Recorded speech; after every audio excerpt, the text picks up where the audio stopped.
사랑하는 지체 여러분, 저와 여러분의 인생이 욥처럼 하나님을 경외함으로 하나님께 인정받는 복된 인생 되기를 축복합니다. 저는 오늘 여호와의 종 욥 그리고 우리 이 제목으로 말씀을 전하려고 합니다. 오늘 우리는 하나님을 경외한 사람 가운데 한 사람인 욥을 만나게 됩니다. 그런데 욥이 누구인지 확인하기 전에 먼저 욥기서에 대해서 먼저 말씀드리겠습니다. 욥기의 지은이, 욥기의 저자가 누굴까요? 여러분, 욥기의 저자는 누굴까요? 저자 미상입니다. 확실하거나 분명하지 않은. 그러니까 누가 지었는지 확실하지 않습니다. 다만 신학자들에 의하면 욥이다, 아니면 엘리후다, 모세, 솔로몬, 히스기야, 선지자 이사야, 또 예레미야, 이런 사람들이 욥기를 지은 것이 아니냐, 이렇게 예측하지만 정확하게 알 수는 없습니다. 욥기는 언제 기록되었을까요? 욥기의 역사적이고 문화적인 배경은 대략 언제라고요? 주전 2000년경 즈음. 그러니까 대략 주전 2000년경이라고 한다면 지금으로부터 몇 년 전이죠? 약 4025년쯤 그 정도 되겠죠. 대략 주전 2000년경 즈음입니다. 이 시기가 중요한 게 있어요. 뭐가 중요하냐면 이때 이 시기에, 그러니까 약 주전 2020년에서 1900년, 주전 1900년도에 그 어간에 창세기 12장 이하에 소개되는 믿음의 조상 아브라함, 이삭, 야곱, 요셉, 이 사람들이 이때 생존했던 그런 시기였습니다. 그러니까 이 욥이 생존했던 시대는 아브라함이 생존했던 그런 시대다. 이 사실이 중요하죠. 그런데 주전 2000년경에 욥기가 기록되었다 하는 것과 다른 견해가 있습니다. 욥기는 한 세대에서 다음 세대로 구전, 즉 입으로 전달되어서 시간이 지난 다음에 나중에야 기록한 거다 하는 주장이 그건데요. 그래서 욥기가 기록된 시기를 주전 13세기에서 12세기 이르기까지 아주 다양한 견해들이 있습니다. 이에 욥기의 저작 연대가 바로 이때다라고 확실하게 주장하기가 쉽지만은 않습니다. 그럼에도 중요한 사실이 있습니다. 그 중요한 사실이 뭐냐면 욥이 고난 당한 후에 하나님께서 그에게 복을 주셨다. 그리고 그 후로 약 140년 동안 생존했다. 그리고 이것보다 더 중요한 것, 그게 뭐냐? 아까도 말씀드린 것처럼 그때가 아브라함이 생존했던 그와 비슷한 시대였다. 욥기 42장 16절 17절입니다. 그 후에 욥이 140년을 살며 아들과 손자 4대를 보았고 욥이 늙어 나이가 차서 죽었더라. 아멘. 한편 욥의 고향이면서 그가 생활했던 곳, 그곳이 어디로 나와 있습니까? 1절에 우스 땅에, 우스 땅. 그러니까 우스란 땅도 정확히 어느 곳인지 밝혀지지는 않았어요. 다만 그 다메섹으로 알려져 있어 다마스커스 남쪽에 위치한 하란이거나 또 에돔 근처 서해 남쪽에 있는 어떤 광야 지역이 아니겠느냐, 이렇게 추정할 뿐인데, 예레미야 애가 4장 21절은 이렇게 증언하고 있습니다. 어디에? 우스 땅에 사는 딸 누구야? 에돔아, 즐거워하며 기뻐하라. 잔이 내게도 이를지니 내가 취하여 벌거벗으리라 그랬는데, 우스 땅에 사는 딸 에돔, 이렇게 우리가 추측할 수 있습니다. 그러니까 에돔 근처에 위치하지 않았나, 이렇게 추측하는 거죠. 자, 그러면 욥기는 왜 기록되었을까요? 욥기가 기록된 목적, 많은 부분들을 얘기할 수 있는데 그 중에 매우 중요한 기록 목적은 이렇습니다. 다 같이요. 욥을 비롯한 사람의 고난의 문제에 대답하면서 하나님의 절대 주권을 강조하기 위해서 욥기를 기록했다. 여러분, 우리가 인생을 살아가면서 얼마나 많은 시간 동안 고난도 있고 괴로움도 있고 답답함도 그렇습니까? 특별히 내가 잘못한 것도 없는데 때로 억울하게 고난당할 때도 있잖아요. 그럴 때 다른 때도 그렇지만 특히 그럴 때 우리가 욥기를 보게 되면 아하, 내가 지금 당면하고 있는 이 고난과 어려움들 다 그 이유가 있고 목적이 있구나 하는 것을 발견하고 또 확인하게 됩니다. 그러면서 더 중요한 것은 뭐냐면 우리의 모든 인생, 우리 사람들의 모든 생사복을 주관하신 분이 누구시냐? 그분은 하나님이시다. 그래서 여호와 하나님의 절대 주권을 강조하기 위해서 욥기가 기록되었습니다. 자, 그렇다면 오늘 21세기 첨단 과학 시대에 생활하고 있는 저와 여러분, 우리 하나님의 사람들, 우리 성도들이 욥기를 굳이 읽어야 할 이유가 무엇일까요? 가장 먼저는 하나님의 말씀이기 때문에 읽어야 하고요. 우리가 반드시 욥기를 읽을 뿐만 아니라 열심히 보고 또 묵상해야 될 중요한 이유가 있는데 그것은 뭐냐? 인생에 있어서 가장 어렵고 이해하기 힘들고 난해한 질문들을 탐색하기 위해서 그러해야 합니다.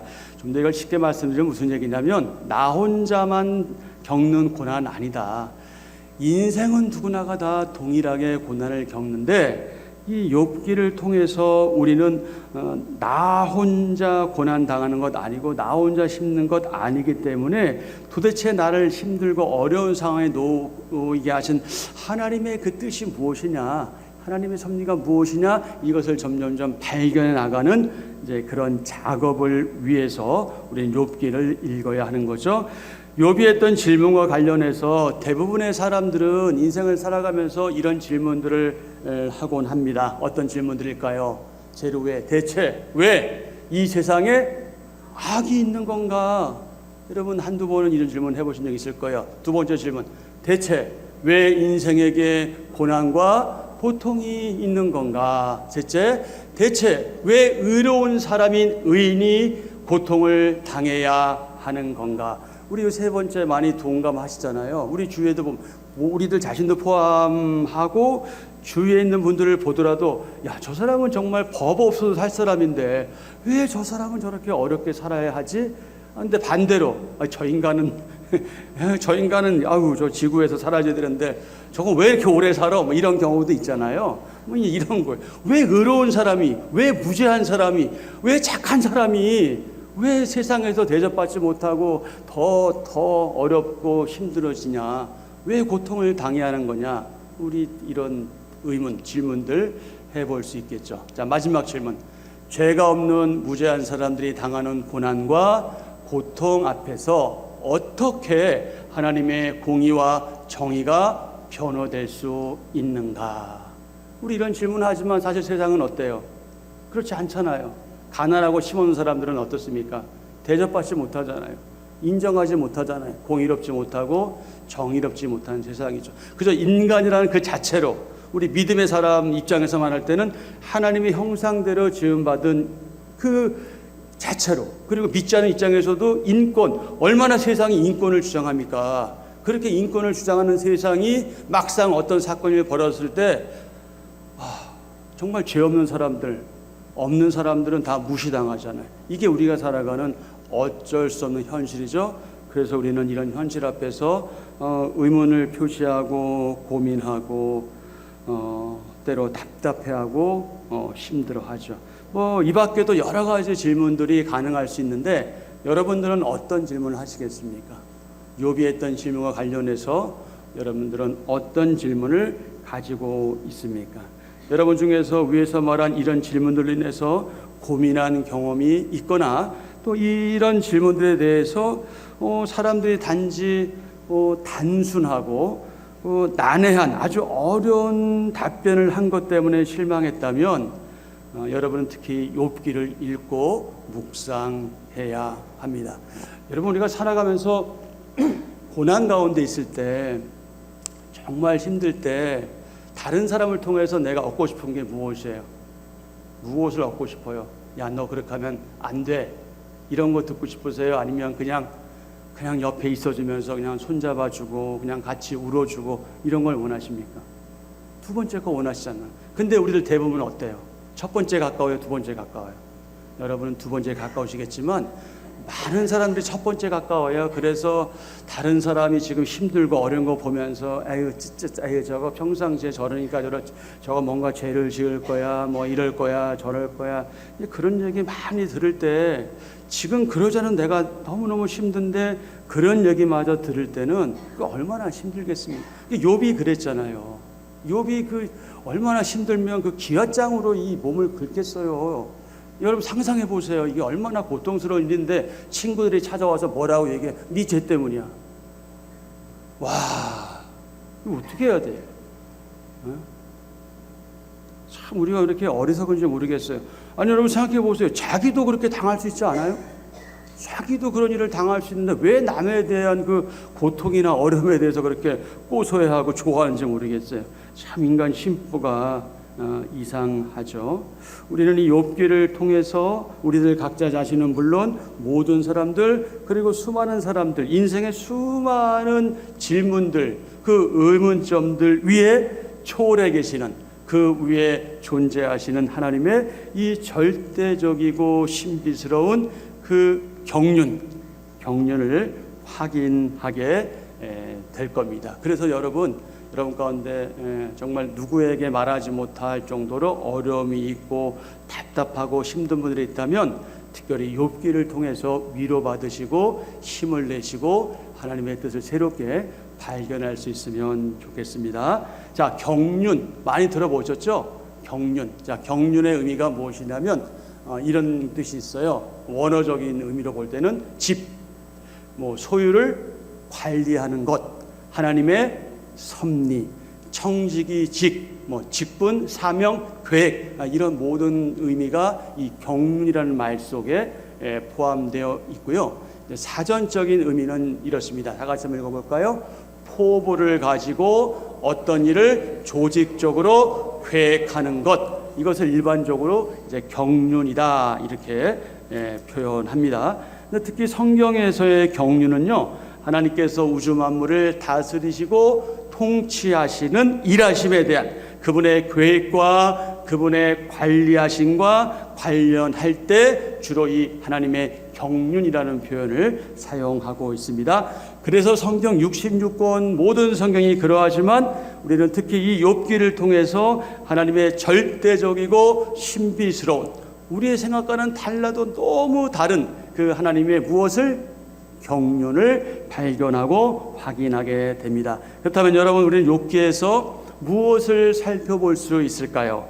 욥기 전체의 내용에서 발견되는 우리 이 다양한 목소리, 이제 욥기에 참 많은 사람들의 특히 친구들 중심으로 이야기들이 나오잖아요. 그런 목소리들을 유의하면서 조심스럽게 묵상하면 많은 유익이 있을 줄 압니다. 그러면서 광범위하게 사용된 우리가 잘 알지 못해서 그렇지 욥기는 정말 이 문학 작품이거든요. 이 문학적 기교에도 한번 관심을 가지고 욥기를 읽으면 많은 유익이 있을 겁니다. 가령 욥과 그의 세 친구들 그리고 엘리후와 나누는 그 대화들 그리고 내용 중에 나타난 시적 표현이라든지 잠언이라든지 수수께끼 또 사람들의 탄식 그리고 서로 논쟁하는 것, 홍사하는 것, 찬양하는 것 그리고 지혜적인 교훈 그리고 청원, 간구, 소원, 청원 또 때론 저주하는 것 이런 것들 관련해서 이 언어 그림들에 대해서 우리가 주목할 필요가 있는데 욥기의 내용은 이렇습니다. 욥기가 모두 몇 장인지 아십니까? 42장. 네. 42장으로 된 욥기인데요. 여기 나왔습니까? 네. 저걸 보고 말씀하신 거예요? 참. 제가 어리석죠. 네.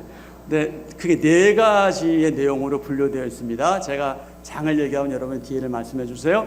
1장부터 2장, 3장부터 31장,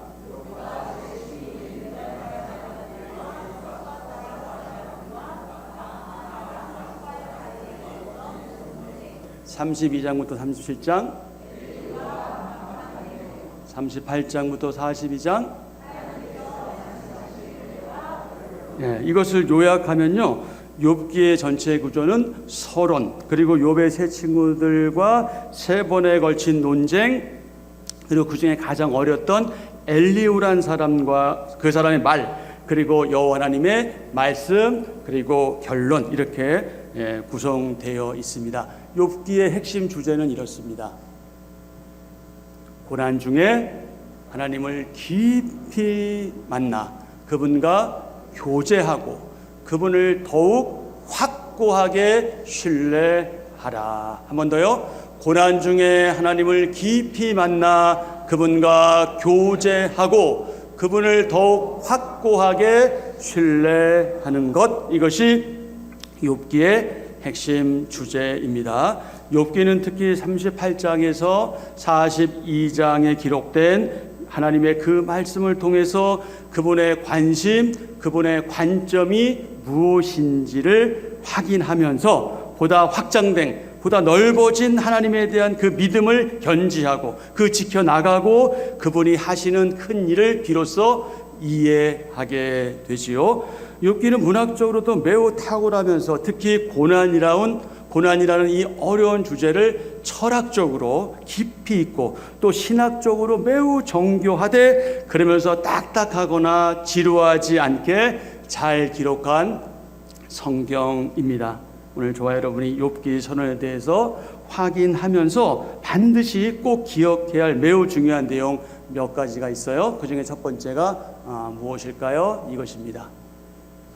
욥기는 인간이 겪는 고난의 신비를 통찰하는 인간 지혜의 한계를 드러낸다. 하나님 앞에서 까불면 안 된다. 그 얘기예요. 한마디로 말해서 인간이 잘난 것 같고 인간이 모든 걸 다 할 수 있는 것 같지만 결국 인간은 한계에 부닥쳐서 거기서 그만이다. 가장 큰 한계가 뭘까요? 인간에게 있어서 그것은 죽음입니다. 죽음을 극복한 사람은 창조 이래 아무도 없었어요. 몇 사람 외에 하나님의 그건 진짜 경륜 가운데 이루어진 일이지만 모든 사람은 다 그 죄로 인해서 다 죽죠. 그 인간의 지혜마저도 그것은 한계 상황에 부닥치면 아무 쓸모가 없지요. 사람의 지혜, 사람의 한계가 참 부질없구나 하는 것을 욥기는 말해주고 있습니다. 둘째, 욥기는 사람이 당면하게 되는 고난에 대한 통찰을 보여준다. 통찰의 의미가 뭐냐면요, 예리한 관찰력으로 사물을 환히 꿰뚫어 보는 것, 이것을 통찰이라고 말하거든요. 통찰력은 뭐냐? 사물을 꿰뚫어 보는 능력, 이것을 통찰력이라고 하는데 욥기는 역설적으로 고난이 오히려 많은 선한 목적을 성취하게 한다 하는 사실을 가르쳐 줍니다. 그도 그럴 것이 고난은 하나님께서 사람들을 단련하여 순금같이 만드는 중요한 과정이기 때문이고 그래서 유익하기 때문이다. 욥기 23장 10절과 시편 119편 67절 71절입니다. 먼저 욥기 23장 10절. 자, 시작.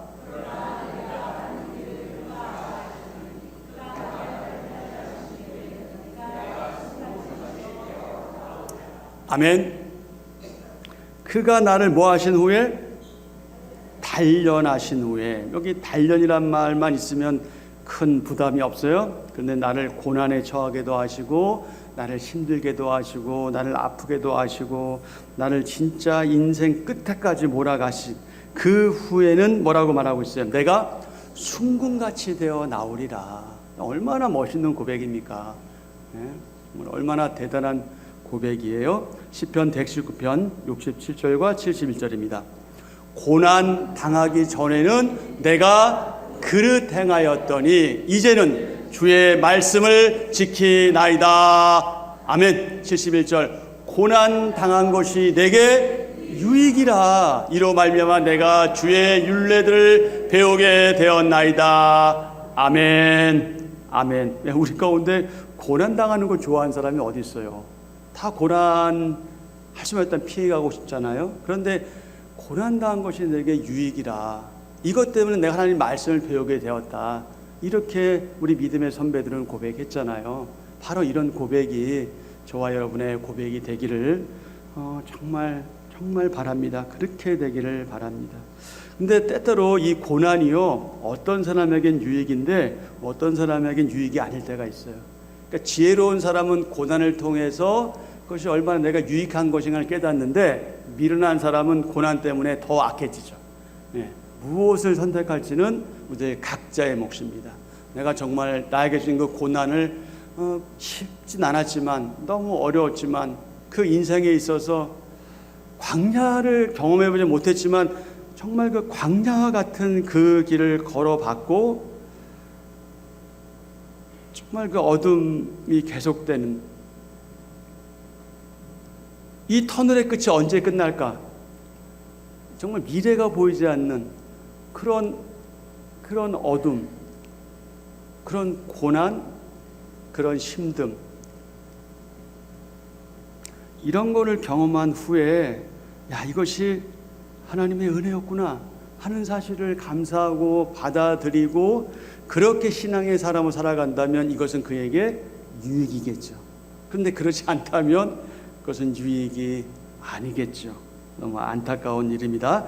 그러기에 이른바 고난의 신학은 우리가 모든 것을 다 이해하지 못해도, 우리가 다 알지 못해도 결국엔 오직 하나님 그분만을 신뢰하도록 우리를 부르시죠. 또한 고난은 악을 반박하기 위해 사용될 수 있는 도구로서 하나님께서 그분의 사람들인 성도에게 주시는 하나의 특권이기도 합니다. 마치 의인은 여러분 고난을 피해가고 고통을 받지 않을 것이다 이렇게 생각하지만, 여러분 의인도 고난 받습니다. 여러분 의인도 고난 받아요.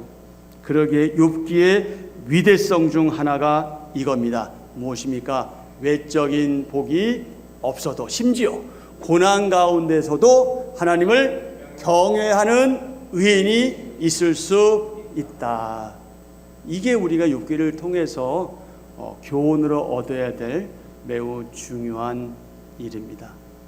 우리가 흔히 말하는 복을 받지 못해도, 그리고 심지어 고난 가운데 있어도 결국 우리는 하나님을 경외하는 법을 배우고 그분과 가까워지고 교제하고 정말 그분의 나라와 의를 위해 살아가고 그분의 영광을 위해 살아간다면 바로 그 사람이 의인이고 이것이 인생의 최고 목적이다.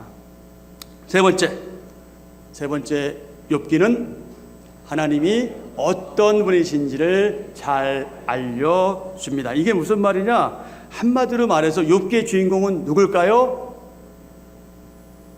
욥이죠. 근데 그게 아니라는 거예요. 욥기의 주인공은 누구다? 우리도 아니다. 누구다? 하나님이시다. 욥기의 주인공은 하나님이시다.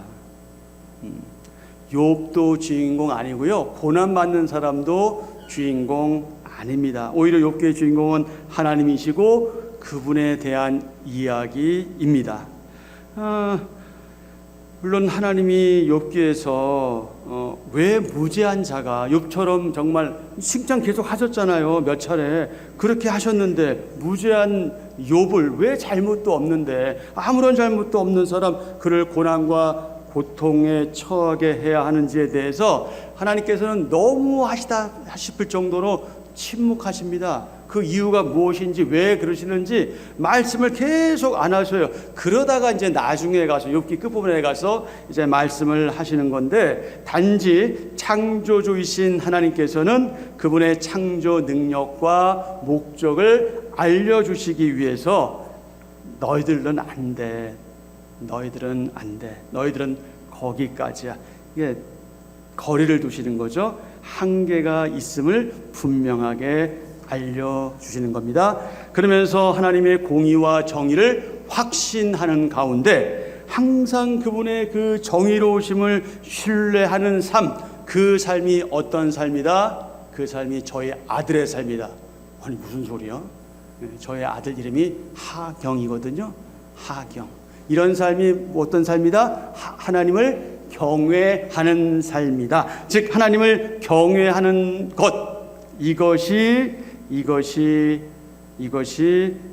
하나님을 신뢰하는 삶이다. 그리고 이 사실을 바르게 알고 이해하는 것이 무엇이다? 그것이 지혜의 근본이다. 그것이 지혜의 출발점이다. 지혜의 시작이다. 그리고 사람의 무엇이다? 본분이다. 사람의 마땅한 본분이다. 잠언 1장 7절입니다. 그 유명한 말씀이죠. 여호와를 경외하는 것이 지식의 근본이거늘 미련한 자는 지혜와 훈계를 멸시하느니라. 여호와를 경외하는 것, 하나님을 경외하는 것이 지혜, 지식의 근본이다. 전도서 12장 13절입니다. 전도서가 모두 12장 되는데 마지막 절이에요. 12장 13절. 일의 결국을 다 들었으니 하나님을 경외하고 그 명령을 지킬지어다. 아멘. 이것이 무엇이다? 사람의 지혜다. 지혜로운 사람은 이 말씀을 늘 염두에 두고 기억하고 말씀대로 살기 위해서 애쓰고 수고하고 몸부림치는 거죠. 사랑하는 치 여러분, 혹시 여러분 가운데 말하지 않고 또 말할 수도 없는, 정말 누구에게도 내 안에 있는 것을 내어놓지 못한 이런저런 어려움, 또 고난, 고민, 고통, 이런 것을 당하는 지체가 있습니까? 그렇다면 더더욱 이 욥기, 이 하나님 말씀을 통해서 하나님을 진정 깊이 있게 만나서 교제하되 그분을 매일의 삶에서 믿고 신뢰함으로 그분을 경외하면서 그분과 동행하고, 그래서 참된 하나님의 사람으로서 이 거룩한 정체성을 유지하고 견지하면서 그렇게 살아가시기를 바랍니다. 왜 그렇습니까? 왜 그래야 할까요? 우리가 왜 그런 삶을 살아가야 할까요? 이런 거룩한 삶은 하나님의 사람이요, 인격적인 성전이며 교회요, 성전인 저와 여러분, 우리가 지향해야 될 마땅하고 당연한 삶이기 때문에 그렇습니다. 오늘 여기까지 말씀을 전하고요. 욥기 1장 1절 8절 2장 3절 이 말씀 읽고 마치겠습니다. 먼저 1장 1절. 우수 땅에 욥이라 불리는 사람이 있었는데 그 사람은 온전하고 정직하여 하나님을 경외하며 악에서 떠난 자더라. 아멘. 하나님의 평가여 내가 내 종 욥을 주의하여 보았느냐. 뭐라고 말씀하셔요? 내 종 욥을 내 종이라고 말씀하셔요. 내 종 욥을 주의하여 보았느냐. 그와 같이 온전하고 정직하여 하나님을 경외하며 악에서 떠난 자는 세상에 없느니라. 아멘. 한 번 더 말씀하죠. 내가 내 종 욥을 주의하여 보았느냐. 그와 같이 온전하고 정직하여 하나님을 경외하며 악에서 떠난 자가 세상에 없느니라. 내가 나를 충동하여 까닭없이 그를 치게 하였어도 그가 여전히 자기의 온전함을 굳게 지켰느니라. 아멘. 아멘.